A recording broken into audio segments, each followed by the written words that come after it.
सभी विद्वान साथियों को मेरा प्यार भरा नमस्कार। साथियों, सभी एनएसएस के कार्यक्रम अधिकारियों के सामने एक छोटी सी समस्या आ रही है कि हम किस प्रकार पीएफएमएस पोर्टल पे अपने विद्यालय से संबंधित जो अकाउंट है उसमें बैलेंस कैसे चेक करें। साथियों, बहुत ही आसान सा मेथड है। मैं आपको कुछ ही मिनटों के अंदर ये बताता हूँ क्या मेथड है। सबसे पहले आपको ये जो वेबसाइट है जो स्क्रीन के ऊपर दिख रही है pfms.nic.in site pages user login details, आपको pfms.nic.in पर जाना है और वहाँ पर लॉगिन पर जाके क्लिक करना है। तो आपके सामने एक ऐसा प्लेटफॉर्म आएगा। वहाँ पर आपको जो सेशन है वो 2024-25 सेलेक्ट करना है। 2024-25 सेलेक्ट करना है। आप अपना यूज़र नेम डालोगे। यूज़र नेम में साथियों आपको ध्यान रखना है अपना डेटा ऑपरेटर की आईडी डालना है और उसका पासवर्ड इंसर्ट कर देना है। उसके बाद सर इसके अंदर क्या करना है, आपको ये जो कैप्चा है ये कैप्चा इंसर्ट कर देना है। कैप्चा इंसर्ट कर देंगे। कैप्चा इंसर्ट करने के बाद कैप्चा मैं इंसर्ट कर देता हूँ। मेरे वाला जो कैप्चा है 4L1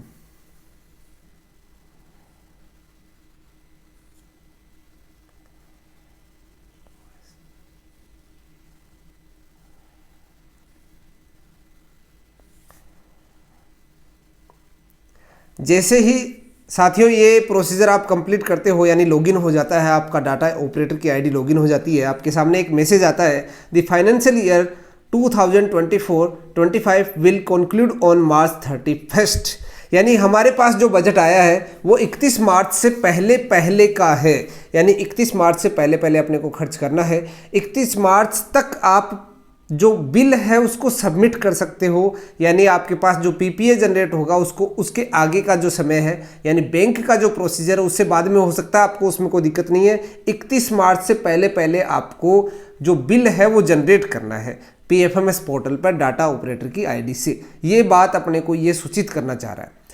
साथियों, आपको मैं जो बता रहा था कि किस तरह से अपने अकाउंट का जो बैलेंस है वो चेक किया जाता है, तो आप सबसे पहले जिस मेथड से हम बिल सबमिट करते हैं, बिल का जो प्रोसीजर होता है, नए बिल का जो प्रोसीजर होता है उसी से जानेंगे। बहुत ही आसान सा मेथड है। आप एक्सपेंडिचर में जाएं, आप अपने मोबाइल से इसको लॉन्ग प्रेस करें और यहाँ पर ऐड न्यू आ जाएगा।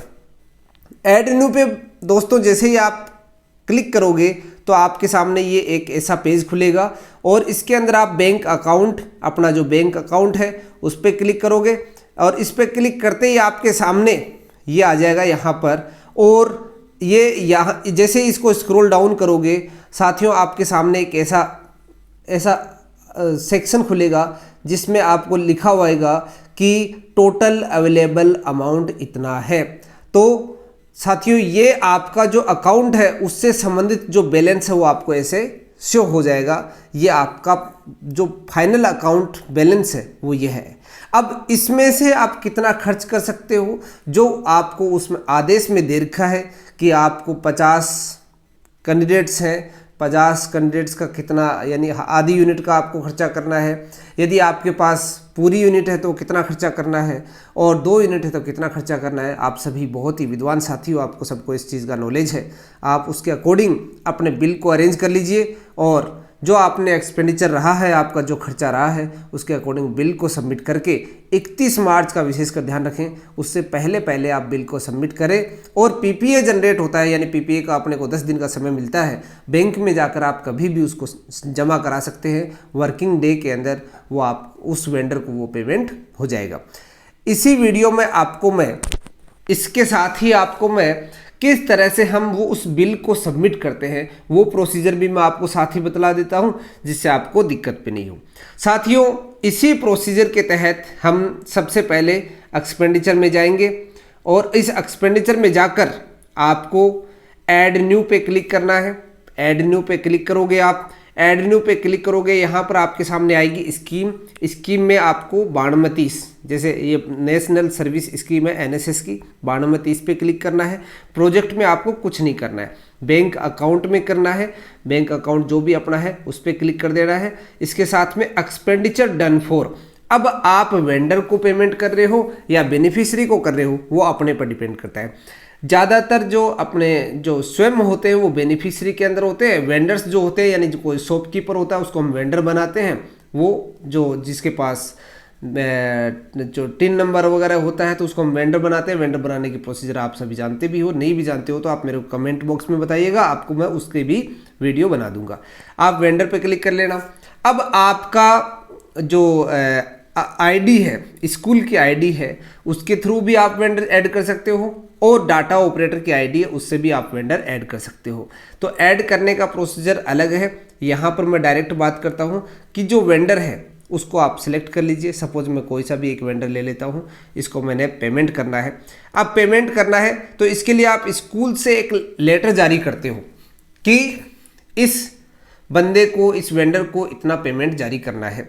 तो इसका आप स्कूल से एक ऑर्डर बना लीजिएगा, जिसमें एक ही ऑर्डर के अंदर आप जितने भी आपके पेमेंट होने हैं, जितने भी वेंडर्स को पेमेंट होने हैं, सबको आप एक लिस्ट आउट कर लीजिए। उसी को एक ही ऑर्डर के अंदर आप सारा का सारा जारी कर सकते हैं। तो यहाँ पर आप ऑर्डर नंबर लिख दीजिए, जो भी आपका ऑर्डर नंबर है, और यहाँ पर चूज फाइल के अंदर आपको वो ऑर्डर जो है वो अटैच करना है। और यदि आपके पास ऑर्डर नहीं है, यदि इस टाइम पर आप ऑर्डर बना भी नहीं पाते हो, तो इसका एक दूसरा तरीका भी है। आपके पास जो बिल है उस बिल को यहाँ पर चूज फाइल में जाकर आप अपने मोबाइल के अंदर जिस भी लोकेशन में वो पड़ा है उससे आप उठाकर पिक करके यहाँ पर अपलोड कर सकते हैं। अपलोड बटन पे आपको क्लिक करना है, अपलोड हो जाएगा।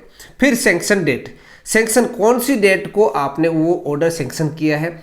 यदि आपके पास वो सैंक्शन डेट अभी नहीं है तो आप इन फ्यूचर जो भी डेट है, यानी इन फ्यूचर मीन्स आज की डेट में या फिर कल की डेट में, वो आप इसके अंदर जारी कर सकते हैं। वो आप ध्यान रखिएगा, ये जो एक्चुअल ट्रांजैक्शन डेट है उससे आगे की नहीं होनी चाहिए, वो उससे पहले की होनी चाहिए। तो कहने का मतलब आज की डेट आप जारी कर सकते हो, इसमें कोई दिक्कत नहीं आएगी। टोटल अमाउंट जो है, यानी आप कितना अमाउंट पेड करना चाहते हो, तो वो आप इसके अंदर यहाँ पर टोटल अमाउंट में लिख सकते हैं। फिर इसके साथ ही आप नरेशन में, यानी इसको आप यदि अपने इन फ्यूचर थोड़ा रखना चाहते हो, सेव रखना चाहते हो कि किसके लिए मैंने पेमेंट किया, तो इसके बारे में आप नरेशन लिख सकते हैं। नरेशन जरूर लिखना पड़ेगा आपको, क्योंकि स्टार लगा हुआ है, इसके बिना ये सबमिट नहीं होगा। फिर नेक्स्ट पार्ट आता है स्कीम कंपोनेंट। स्कीम कंपोनेंट में आप जैसे सिलेक्ट, जो ब्लू है, ब्लू वाले को क्लिक करोगे तो सिलेक्ट आ जाएगा। सिलेक्ट पे जाओगे तो यहाँ पर आपके सामने आएगा अपना जो होता है 2204 अदर चार्जेज। अदर चार्जेज पे अपने को क्लिक करना होता है अपने। फिर रेवेन्यू पे जाके आपको पेमेंट 90% करना है, 100% करना है, पूरा का पूरा करना है। आपका बिल जितने का बना है उसको आपको, यानी 10% डिस्काउंट पे है या 20% डिस्काउंट पे है या बिल्कुल डिस्काउंट नहीं है तो उतने पे आप कर सकते हो। यदि 10% डिस्काउंट है तो 90% कर सकते हो। यदि 100% है यानी कोई डिस्काउंट नहीं है तो आप यहाँ पर 100% कर सकते हो। तो वेंडर को उतना पेमेंट होगा, जितनी बात ये है कि जितने का बिल है उसमें आप कितना % करना चाहते हो। फिर यहाँ पर अमाउंट आ जाएगा, इसको ऐड कर देना। ऐड करने के बाद में यहाँ पर आपके सामने जारी हो जाएगा। इसके बाद में इसको नीचे ओके करना, बेटा ओके करना होता है सर, और ओके करोगे तो इसके बाद में आपको एक विंडो ओपन होगी। और विंडो ओपन होने के बाद जैसे आपको मैं बताना ही चाहूँ तो अभी तो थोड़ा सा मुश्किल होगा, क्योंकि जारी कर देंगे तो समस्या हो जाएगी। चलो कर देता हूँ, डिलीट कर देंगे इसको। जैसे सपोज इसको मैं 2 रुपये का पेमेंट करता हूँ, NSS लिख देता हूँ एक बार, NSS कैप।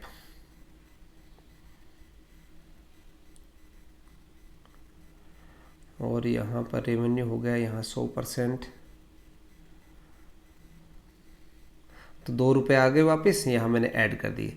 ऐड करने के बाद आपसे यहाँ से ये देखो लेटर नंबर पूछ रहा है, तो यहाँ लेटर नंबर आप जहाँ जैसे 121 है तो 121 ना लिख के वहाँ पर आपको कुछ लिखना भी पड़ेगा। जैसे सपोज G++ लिख देता हूँ मैं और 121 कर देता हूँ, तो अब ये दिक्कत नहीं होगी वहाँ, अदरवाइज समस्या हो जाएगी। ठीक है, आप फाइल सेलेक्ट भी ना करो तो भी ये अपलोड हो जाएगा। और इसके बाद में आप इसको ऐड कर दो। ऐड करने के बाद हाँ ये डेट जरूर पूछता है, जैसे डेट में आज की लगा देता हूँ 23, ये ऐड हो जाएगा।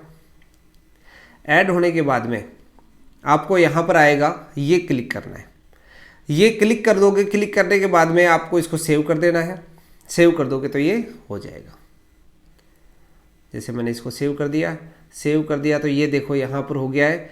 अब इसको letter of order number already exist, choose other order number. देखो मैंने सर आपको पहले भी बताया था कि यहाँ पर जो ऑर्डर नंबर हम सेलेक्ट करते हैं G++121, यहाँ पर विशेष कर ध्यान रखिए क्योंकि ऑलरेडी इस प्लेटफॉर्म पर ये नंबर एडेड है। तो आप अपने जैसे जो भी आपकी स्कूल है उसके अकॉर्डिंग पूरे स्कूल का जैसे शॉर्ट में फॉर्म लिख देना और उसके आगे जो भी बिल नंबर है वो बिल नंबर लिख देना, शायद वो किसी के अंदर ऐड नहीं होगा।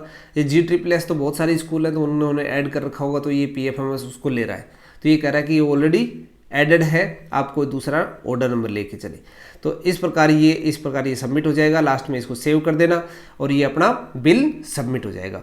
इसके बाद में आप डाटा अप्रूवर की आईडी लॉगिन करोगे और डाटा अप्रूवर की आईडी लॉगिन करने के बाद वहाँ से इसको अप्रूव कर सकते हो। वहाँ तो सिंपली आप जैसे ही एक्सपेंडिचर में जाओगे और वहाँ पर जो भी है अप्रूवर आएगा, अप्रूवर में जैसे क्लिक करोगे तो वहाँ पर आपका ये बिल शो हो जाएंगे और उस पर ब्लू कलर का जो नंबर आएगा उस पर क्लिक करके आपको अप्रूव कर देना है, बस ओके करके अप्रूव कर देना है, अप्रूव हो जाएंगे। ये साथियों बहुत ही सिंपल सी प्रोसीजर है बिल सबमिट करने की और अप्रूव करने की। ठीक है, आपका बहुत बहुत धन्यवाद, आपने एक छोटे से प्राणी को इतना समय दिया। आप विद्वान साथियों का तहे दिल से शुक्रिया। जय हिंद, जय भारत।